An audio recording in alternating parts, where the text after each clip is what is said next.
சேலம் மேட்டூரில் பயண சீட்டு இருந்தும் அதிகாரிகள் அபராதம் விதித்ததால் ஆத்திரமடைந்த பயணி போராட்டத்தில் ஈடுபட்டதால் பரபரப்பு ஏற்பட்டது. கொளத்தூரைச் சேர்ந்த செல்வகுமார் அரசு பேருந்தில் தருமபுரியில் ஏறி இரவு 10 மணிக்கு மேட்டூருக்கு வந்து இறங்கினார். அப்போது சோதனையில் ஈடுபட்ட டிக்கெட் பரிசோதகர்கள் டிக்கெட்டை எடுக்க தாமதமானதால் 300 ரூபாய் அபராதம் விதித்ததாக கூறப்படுகிறது. தருமபுரியிலேருந்து மேட்டூர் வந்திருக்கேன். இப்போ எனக்கு கொளத்தூர் லாஸ்ட் பஸ் போயிருக்க அவசரமாக இறங்கும் போது அவங்க டிக்கெட் கேட்டாங்க. டிக்கெட்டை நான் எங்கே வச்சேங்கிறத அந்த பதட்டத்தில் மறந்துட்டேன். நானும் போய் ஃபுல்லாக தேடி பார்த்துட்டேன். இல்லை எனக்கு பஸ்ஸு போயிருந்ததுக்காக நான் போய் காசு 500 எடுத்து கொடுத்துட்டேன். சரிங்க சார் போட்டுக்கன்ட்டு. ஆனால் திரும்ப பர்ஸை திறந்து பார்க்கும்போது டிக்கெட் பர்ஸில் தான் இருக்குது. எடுத்து காமிக்கிறேன். அப்போ தான் பேர் எழுதி இருக்கிறாங்க. போட்ட பில்லை கேன்சல் பண்ண முடியாது, எங்கே வேணாலும் போய் பார்த்துக்கோ அப்படின்றாங்க. கூட இருக்கிறவங்களாம் சேர்ந்து சப்போர்ட் பண்ணும்போது அப்படியே நீங்கள் எதுவும் பண்ணுங்க, அப்பயாவது எங்களுக்கு ஒரு விடிவு காலம் பிறக்கும் அப்படிங்கிறாங்க. அப்போ இவங்க யார் சொன்னது? அதிகாரி அந்த செக்கர். சரிங்களா?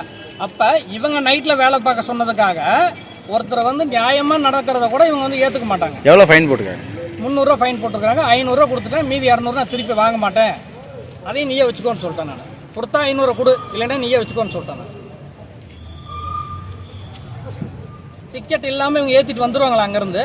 நடுவில் எதுக்கு வந்து பாயிண்ட் டு பாயிண்ட் வந்து இத்தனை டிக்கெட்டு நோட் பண்ணுறாங்க கண்ட்ரைட்டர். அதை இவங்க செக் பண்ணாங்களா? கண்ட்ரைட்டர்கிட்ட சீட்டை வாங்கி செக் பண்ணாங்களா? பண்ண கிடையாது. எடுத்த உடனே எவங்கிட்ட காசு வாங்கலான்னு செக் பண்ணி எவன் மாட்டோன்னு தான் உட்காந்துருக்குறாங்க. இடையில தானே செக் பண்ணணும். எதுக்கு பஸ் ஸ்டாண்டில் இறங்க இடத்துல வந்து செக் பண்ணுறாங்க? ஏன் வரவங்க பஸ் ஸ்டாண்டுக்கு முன்னாடி இறங்கிட்டு என்ன பண்ணுவாங்க? அப்போதான் வந்து அவன் நியாயமாக இருக்கிறான்னு அர்த்தமா? செய்திகளை உடனுக்குடனும் துல்லியமாகவும் தெரிந்து கொள்ள சப்ஸ்கிரைப் பண்ணுங்க.